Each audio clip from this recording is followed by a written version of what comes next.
I'm going to talk to you more about the operations of the business, right? Looking at operations, looking at systems, setting up your systems, making sure that you have them all set up. Now, when we look at different types of systems, right, you need to have, of course, a system for lead gen. What are you doing for lead gen? We select, a minimum of 4 different pillars that we're going to work. And it could be somewhere, we know that our database is going to be one, our past clients and influence database. And then we have a system in which we work this database, right? But then the other 3 are completely up to you. It could be social media, right? What is the system or the action items that you're going to use for social media? It could be a geographical farm. What's the system you have in place? So we're going to be talking about systems this week. And the one system that I want to talk to you about today is lead follow-up. Lead follow-up. How is your lead follow-up system? Most agents just rely specifically on their CRM.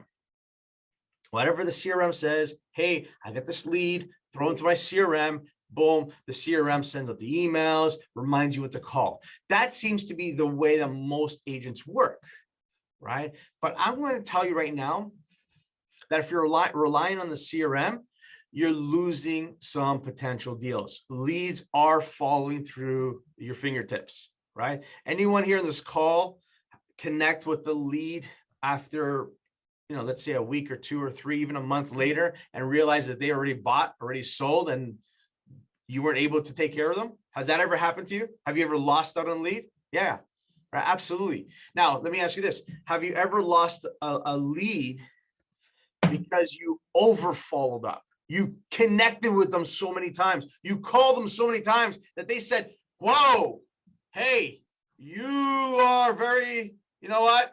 I'm not ready. I'm not going to sell with you, buy with you. Has that ever happened to you? Yeah, not as many times as the ones that you didn't follow up with. Let's put it that way. So having a great follow-up system is key. Okay. So I'm going to give you some pointers, some ideas that you may want to use, right? So the first thing is, what's your definition of a lead? Like when we talk about a lead, do you believe that the subscription that you have for Bold Leads, and when they send you those online leads, are you considering them a lead right off the get-go?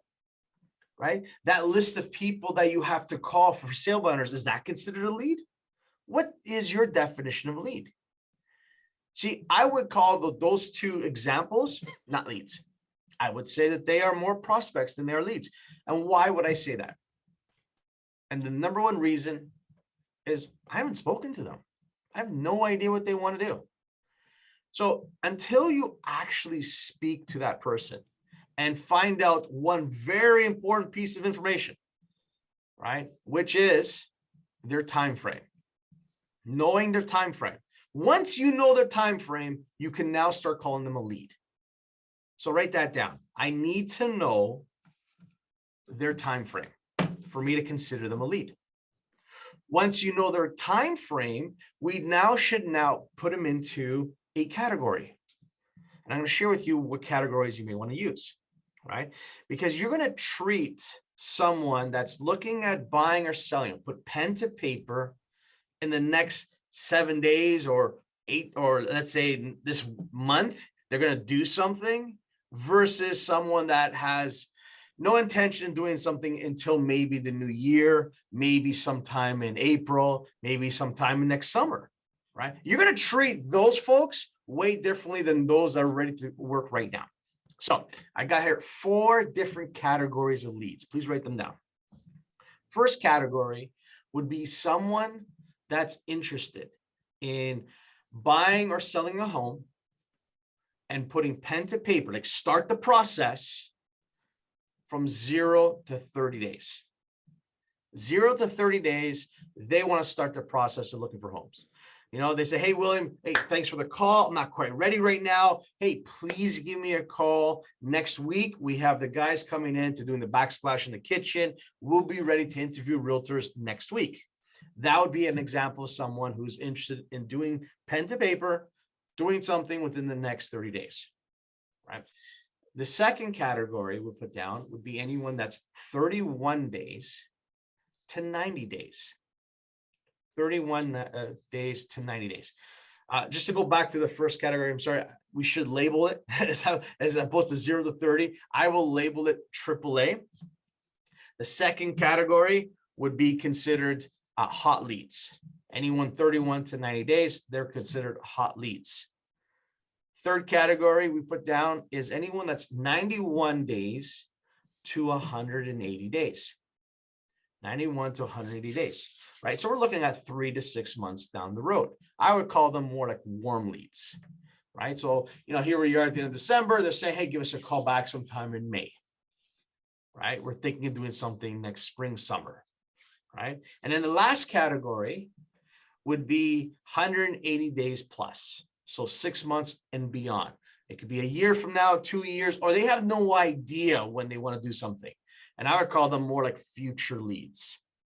So we have your AAA leads, your hot leads, your warm leads, and your future leads. Does that make sense? Right? I pretty much covered everybody, right? So once you know their time frame, you simply put them into one of these categories. The question becomes is, what should you be doing to stay top of mind with them?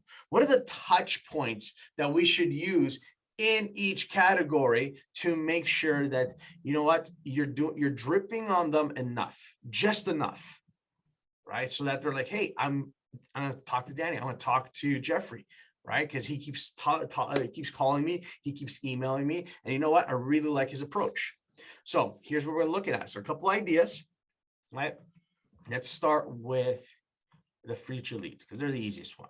Future leads. This is someone that has no interest in doing anything or in the next 6 months. They may be looking at sometime next summer, or they actually have no idea, right? And this will be the largest category of leads that you may have, right? So how should we drip upon them? How do we stay top of mind with them? The first thing I would say is we need to be sending them a weekly email. Weekly email. I would use the same email that you're sending to your past client center influence database. Remember how we talked about having an email template that goes out to people that you know, in which you provide them some value, right? This is a bulk email, not necessarily something from your CRM, that it's more of a information, top of mind. And in that email, you'll have some sort of call to action in there. Right? Like offering them a free report, or offer them, hey, find out what your home is worth in today's market, or get a free list of homes for sale, right? Something like that, like a call to action within the email. And at the end of the day, what you're doing with this email is it allows them to go to your website. And that's real important. Make sure that the email is connected to landing pages on your website. And again, controlling the narrative here. Right? Getting the client to come to your webpage. So an email once a week. What else should we do with this client? Now, remember, they're 6 months plus. They're not, they may not be very motivated right now, right? The second thing I would, for follow up with this particular group of people would be, if they give you a time for, like when they give you time, because that's how you know they're 6 months or plus. They'll tell you, hey, we're not ready right now. We're thinking sometime next August. So you're like 10 months down the road. Okay. So if you're thinking that far down the road, right, when should we call them? When should we call them? Well, whatever their time frame is, simply divide it in half. And that's when you call them. You want to connect with them. You don't want to just allow the 10 months to go by and then try and call them. So whatever the time frame is, right, you give them a call. So this group of people get 2 touches. They get a phone call, that's the halfway point, and they get a weekly email. They're done. All right, let's go to the next group. And this is 91 to 180. This is your warm leads, right? Again, they should get, number 1, the email, the weekly email. That's the bulk email. Everyone's getting the same email. Okay. Number 2, how often should we call these folks? Right? I would put in there once a month. Give them a call once a month to just see how they're doing. Touch base with them. The second thing I would do is I would add in, the third thing we would do is add in there a text message. And I would put in a text message, I would say maybe once a month as well. So email once a week, phone call once a month, text message once a month. Okay, that would be for those folks. Okay, the next group is your hot leads. Now your hot leads, they need a little bit more loving. Okay, these are folks that are like 31 days to 90 days. Okay, these guys are a little bit more serious. Well, number one is they're getting their email once a week. That same email goes out to them once a week. Number two, we need to be calling them every single week. Every week we give them a call. And you're just touching base with them, connecting with them, making sure that they hear from you. And number three, they should be getting a text message from you twice a month. So every 2 weeks, a text message. Okay. So again, phone calls is once a week, email once a week, and text message once every 2 weeks. All right. Now we get to your AAAs. These are folks that said, hey, we're not quite ready right now. Give us a call next week. They're looking at doing something within the next 30 days.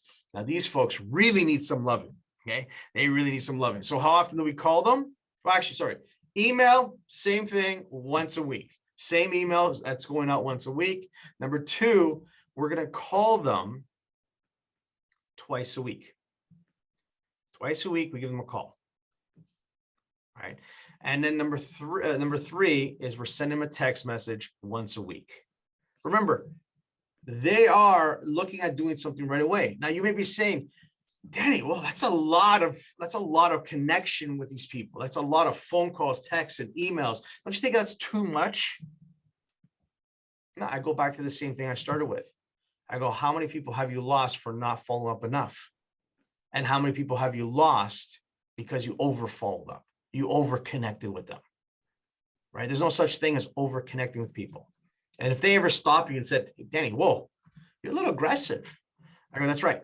This is just me trying to meet with you. Could you imagine how I am once you hire me to sell your home, right? We want to demonstrate that we want their business, and people want to work with those that actually want their business. So be that agent that wants their business. I want to prove to them that you want the business, right? Real important. All right. So the question becomes, well, what do I say to them? Right? That's usually the big stopping ground. It's like, what do I say to them, Danny? Like, I really don't know what to say to them. And you know what? Just keep it simple. I would say something like, hey, Nikki, it's Danny with Roller Page. You mentioned to me on our last call that you were thinking of selling your home and moving to Toronto. Now, is that still the plan, or have things changed? Like, that's it. That's as simple as it gets. Is that still the plan? Things change. He goes, oh, that's still the plan. I go, great. Hey, do you mind if I stay in touch with you? Right? Or if it's right now, if the time is now to do it, hey, we should probably sit down and meet so that I can share with you what's the process involved in getting your home sold, right? It's just keep it simple, keep it light, right? Remember, you're just touching base with them, right? Same thing with text messages. When you send them a text message, keep it simple. Hey, just wanted to connect with you. Just want to see how you're doing. If you have any questions regarding the real estate market, please let me know, right? Keep it simple, right? Does anyone have any questions regarding lead follow-up? Hi, Danny. Good morning. Hey, Carmen. Just about, like, what are some ideas of the information or the content that should be in this weekly email? Okay, so the weekly email, right, is something that obviously we create once a month for the four weeks of the month. Content I would put out there. You know what? I like the idea of creating a show, a weekly YouTube show. And you can take the content from that show, transcribe it, and that would be your email, right? If not that, then you can do, people have variations. They'll have, like, for example, a market update 1 week. So they'll take their MLS system, whatever update whatever monthly market update that they may have, they will use that as a piece of content for one of the emails, right? Taking a case study, something that happened with a buyer, questions that a buyer have. Like you may have one email that can be based totally for buyers. You could have a second one, another email that's just totally based for sellers. I'm a fan also of community emails. So talking about the community, talking about the neighborhood and bringing to light the neighborhood and how the neighborhood's changing. So your weekly email should be something of information, right? Some sort of information. It could be market updates. One of the easiest way to do it, and I'll show you here, is if you simply go into Google and you type in, let's say real estate, and then type in your town, right? And then when you go into Google, just go into the news. And you have tons of material that come up every single day that you can pick something that makes sense to you, right? I know everyone's talking about the hot market. I would probably stay away from that. I would look for something else, something that is relatable. Now, if you can use this on the regular basis, and that is the kind of last ditch effort, right? But I'm sure, Carmen, you've been asked a few questions from buyers and a few questions from sellers, and you can come up with your own report regarding that, right? Saw something in the chat here. Let's say here. What Thank you about so much. relevant articles? Yeah, I mean, how the information that you put out there, you want to provide content for your clients, your perspective. So I love the idea of a show, like put together a real cool YouTube show and take that transcription and put it out there. It's your opinion. That is something that would be a great email. Now, on our call, Carmen, I can go over the format and the template, and I'll probably do that on one of these calls in the new year, of how the email template should look like. Because the most important part of the email will always be getting clients, getting the lead to go to your website, right? That will be the most important part. We will have a information landing page, and we will have CTA landing pages, call to action landing pages. That's the most important part of it, right? Great question. Anyone else? Any other questions? No? All right. So you guys know what time it is. All right.